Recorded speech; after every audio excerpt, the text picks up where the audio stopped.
안녕하세요. 베드로가 투옥되었다가 천사의 도움으로 풀려납니다. 오늘 본문은 사도행전 12장 1절에서 12절입니다. 1절. 그 무렵 헤롯 왕이 교회를 박해하려고 교회에 속한 몇몇 사람들을 체포했습니다. 그 무렵이란 안디옥 교회가 한창 성장하고 있었을 때를 가리킵니다. 바로 그러한 때, 지금까지 교회의 모든 활동의 중심지였던 예루살렘 교회가 헤롯이라는 인물에 의해 박해를 받게 된 것입니다.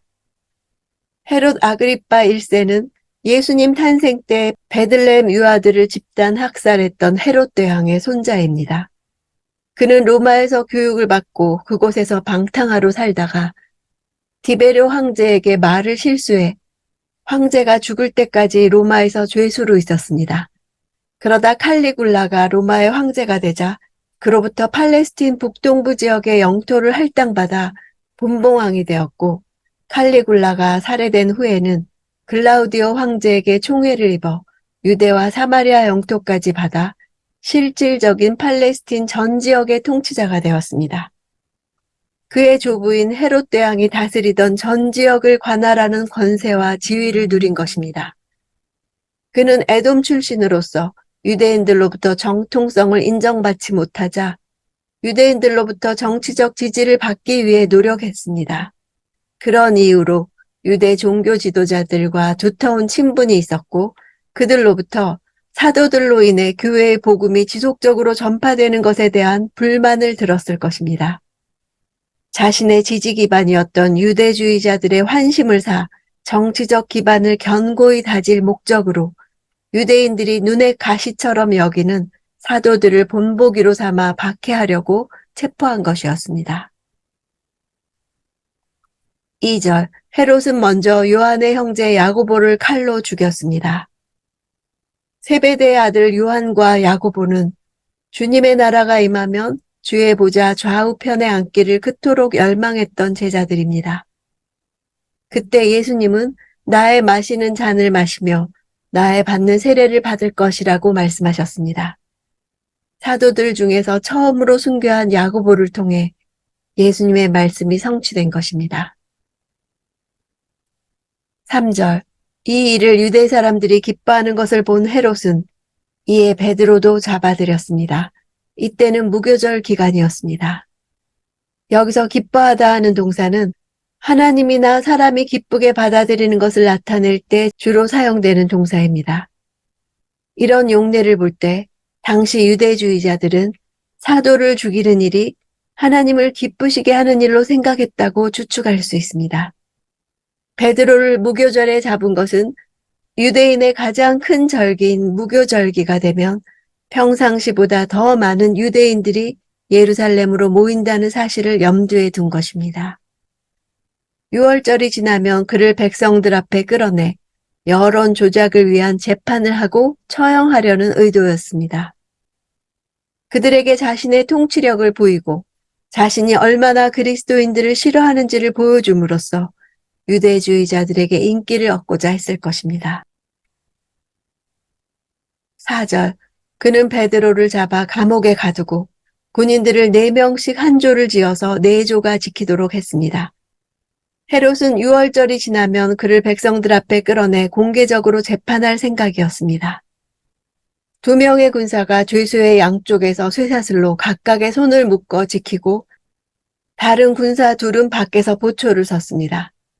4명이 한 조가 되어 밤 12시간을 4등분한 3시간씩 경계를 서면서 교대로 근무했습니다.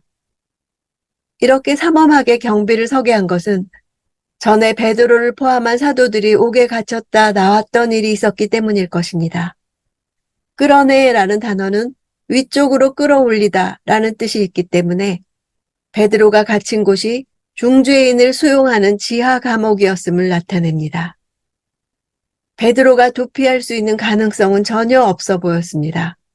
다음 날이면 야고보와 같은 운명에 처해질 가능성이 많았습니다. 5절. 이렇게 베드로는 감옥에 갇혔고 교회는 그를 위해 하나님께 간절히 기도했습니다. 지금까지 베드로는 2번 투옥되었고 그때마다 교회는 그를 위해 간절히 기도했습니다. 간절히라는 단어는 겟세마네 동산에서 예수님의 격렬한 고뇌에 대해 사용했던 같은 단어입니다. 7절. 그런데 갑자기 주의 천사가 나타나더니 간방에 빛이 환하게 비치는 것이었습니다. 그가 베드로의 옆구리를 찔러 깨우며 어서 일어나거라 하고 말했습니다. 그러자 베드로의 손목에 매어 있던 쇠사슬이 풀렸습니다. 베드로의 기적적인 구출 사건은 이스라엘 백성의 출애굽 사건과 유사한 면이 많습니다. 전날 밤 어서 일어나거라, 허리띠를 띠고 신을 신어라 등의 표현은 이집트의 속박에서 벗어나게 한 출애굽 사건을 연상케 합니다. 누가가 이렇게 자세히 묘사할 수 있었던 것은 베드로가 후에 마가의 어머니 마리아의 집에 가서 그때의 신비한 경험을 자세하게 이야기해서 교회에 잘 알려진 이야기가 되었기 때문일 것입니다.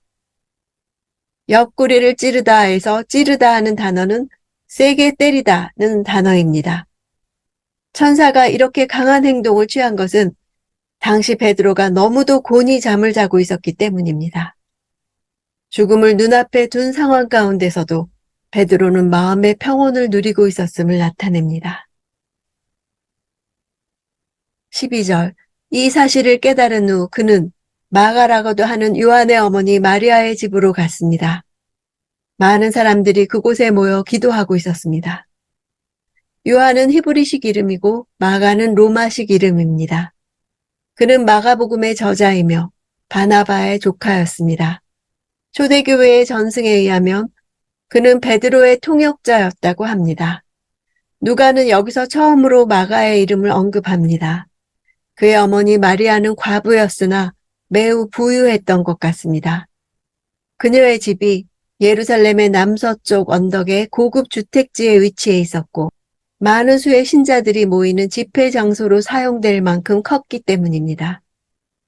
이 집은 예수와 그의 제자들이 유월절 식사를 함께 했던 장소이자 오순절에 성령 강림의 역사가 일어났던 것으로도 추측됩니다. 모여 기도하고 있었다는 시제는 예루살렘 교회 성도들이 베드로가 옥에 갇힌 날부터 그곳에 모여 기도하기 시작하여 그가 풀려난 지금까지도 여전히 계속해서 기도하고 있었다는 것을 보여줍니다. 베드로가 천사의 도움으로 감옥에서 나온 사건은 다시 한번 세상의 왕들과 관원들의 쇠사슬에 매일 수 없는 하나님 복음의 위력을 보여줍니다. 베드로의 카리스마 때문이 아니라 하나님의 복음 전파 열정 때문에 베드로가 풀려난 것입니다. 옥문을 열어젖힌 능력은 베드로의 능력이 아니었습니다.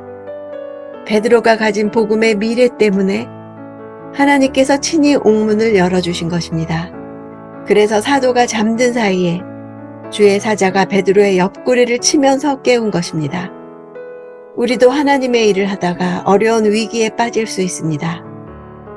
하나님은 당신의 사명자가 그 사명을 다할 때까지 그냥 내버려 두시지 않고 옆구리를 쳐서라도 깨우십니다. 우리가 여전히 세상 염려와 두려움의 감옥 안에서 사망의 잠을 잘 때 하나님은 우리 옆구리를 치시며 옥문을 친히 열어주십니다. 우리를 온전히 가둔 것처럼 보이는 환경과 사방으로 우리를 에워싼 우겨쌈 속에서도 하나님께서 열어놓으신 사명의 문이 있습니다. 신을 신고 띠를 띠고 겉옷을 입고 천사를 따라 열린 문을 통해 감옥에서 나갈 준비를 해야 합니다. 하나님께서 천사를 통해 우리가 나아갈 문을 열어주실 것을 믿읍시다. 그러므로 우리는 마음으로 준비하고 사명을 계속 행할 차비를 갖추고 있어야 합니다.